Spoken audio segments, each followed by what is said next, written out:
Hello, my name is Chanel and welcome to my YouTube channel, Convos and Moments with Chanel. In this video, I was just going to discuss what I do for a living. Um, really, I'm not going to say it's not exciting, but it's not like some crazy out there job. I'm an administrative assistant, but what I do is I work remotely from home and I consider myself a virtual assistant. I have my own company, which is called Keep Calm, Hire Chanel, which you can also visit at www.keepcalmhirechanel.com. And I also have a second company that I just started, which is called Keep Calm Notary Services, where I am a notary signing agent, dedicating myself to, loans, thick packets of documents that would need a lot of my signature and my notary stamp. But I also do individual signatures for, individual documents. But basically, I am administrative support and I do it for small businesses and also individuals. So I've had clients who are in a different realm from each other, and I love it. I have worked for architects, doctors, teachers, entrepreneurs, just a whole variety of people. And I have also worked for individuals. I have done, short-term tasks, long-term tasks. And I have been in the capacity of like a personal assistant. And it's all done virtually from home. I don't use a lot of paper. Now I'm going to start using paper because I have my notary company, but it's a paperless company. I just do it with my laptop. As long as I have Wi-Fi or my internet connection, I am well to work anywhere I want to. And this came up because, number one, most of my experience is in the administrative field. Everybody has their different things. You might be into makeup, you might be into hair, you might be into computers, you might be into cars. My thing that I always leaned towards was administrative assistance and support. Now, at first, funny story, I was hell-bent on being a lawyer. I even have my paralegal certificate.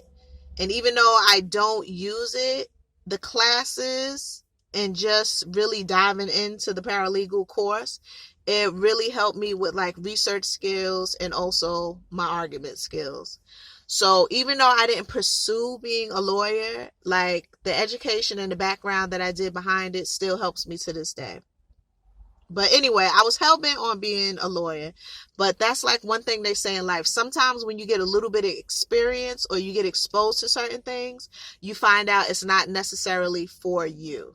When I started taking the paralegal courses, I finished it and everything, got my certificate. But at the end of it, I just said to myself, I don't want to be a lawyer. So I kept on having office jobs, being in the administrative field. And then based on treatment that I kept on receiving, it made me want to gear towards working for myself. In the work field, being around managers, co-workers, you have to have like a thick skin. And you also have to have a personality that meshes well with others, which I believe I do have. But I don't like the abuse that goes on from companies and coworkers. And I said, you know what? I want to work for myself, by myself. And I'm not saying like I was bullied at work or anything to that magnitude, but just the way people spoke, it didn't sit well with me. And I think most of the times it happened because I was always one of the youngest ones at a job. I was unmarried. I think people felt like they had more responsibilities or more spunk to be able to speak to someone a type of way just because they were married with kids, whatever. And I didn't see things that way. And number two, I just don't disrespect people. And it's all about the tone. I can be the most bubbly person, but I can be kind of rude. But I don't like to be rude because I feel like people are taking me out of my character. I like to stick to my last name, which is Smiley. And I don't like to be, in drama, miserable, and mean. So I kept on having incidents back to back where I just felt like people were talking down to me. And then one of the most important things, I don't feel like I was being reimbursed properly for my skill set and also for the time and dedication I was giving certain companies. When you have a reliable worker who's like really doing their thing, dedicated, doesn't cause drama, you're supposed to reimburse them. Now, I understand people want to get over, and especially as a boss, but I just kept on seeing it back to back, and it didn't sit well with me. So I would always speak to my best friend and my mother, and I thank God they were like my rocks, and also my stepdad. They will always give me like advice, like, Chanel, maybe you need to leave, ask for a raise, do this, do that. And it's like I took in what they were saying, but at the end of the day, I didn't want to execute any of the advice they was giving me at the place of employment. Like, I just really wanted to leave and be by myself. And I finally had came to the decision this last time that I was going to leave a job that I was with for over 5 years. But I couldn't just leave. Like, I'm like a very preppy person when it comes to like plans and shifts. Like, I can't just, I hear stories where people say, oh, you know what? I couldn't take it anymore. I left my job. I just went and left. I couldn't do that. I had gave myself a year. I wanted to pay off all my bills. I wanted to have money up front to pay some of them ahead, and then I was going to leave, because I knew once I started my company, I needed to have clientele. And I'm not an influencer. I'm not a famous person. So I just can't go online and say, oh, I started my new company. Reach out to me. Holla at me. I knew I couldn't do that.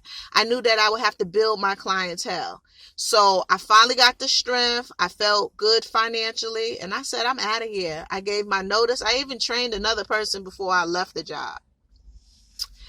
And I just left, and now I work from home and I work for myself, and I just love it. Sometimes it's overwhelming, because that's one thing people don't get.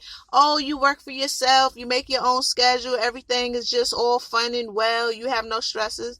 Baby, it's some stress, because guess what? If I don't get to an assignment, whose fault is it?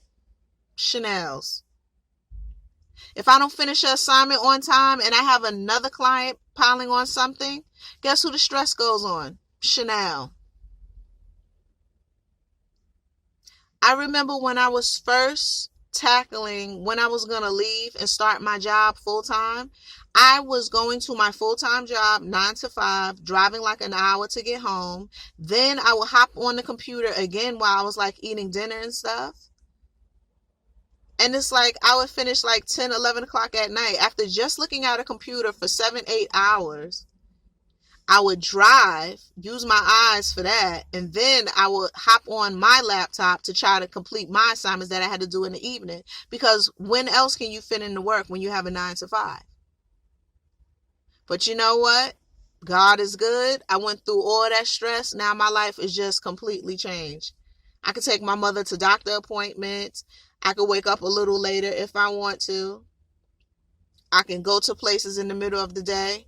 Sometimes I finish my workday at 12 noon, 1 o'clock, 2 o'clock. It's no more 5 o'clock in the afternoon the majority of the time.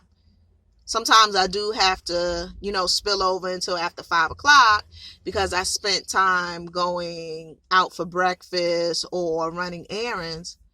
But for the most part, I really make up my own schedule. So now it's just being cohesive with a schedule, because I make it up myself based on priority of my client's tasks and also the workload that I have. But I just want to say, if you have a talent, try to monetize on it. If you do hair, you can't get a salon, do that hair from your house or rent you a booth. Do what you got to do. If you good on cars, start working on people's cars. Tell them, let people know who you are. Whatever your talent is, try to monetize on it. Because my talent was basically administrative support. And I turned it into my business. And I even branched into another business. Since I was a notary, I said, why not make more money off of it and do it for companies? So that is my job. I am a virtual assistant and I own my own company, No, actually, that's my YouTube channel, Convos and Moments with Chanel. I own my own company, Keep Calm Hire Chanel, and also I just started Keep Calm Notary Services. So that's what I do for a living. What do you do for a living? Do you love it? Are you going into a different field? Did you change your mind about it? Let me know. Write down in the comments. Thank you for visiting Convos and Moments with Chanel. Also, subscribe to my channel. It's free. And also, it lets you know when I post next time. It just gives you an alert. You can look at the video on your own time. I like to do mature conversations on different topics, things that I'm going through, rants and raves, whatever comes to my mind. But basically, mature talk and conversations. Thank you for visiting Convos and Moments with Chanel.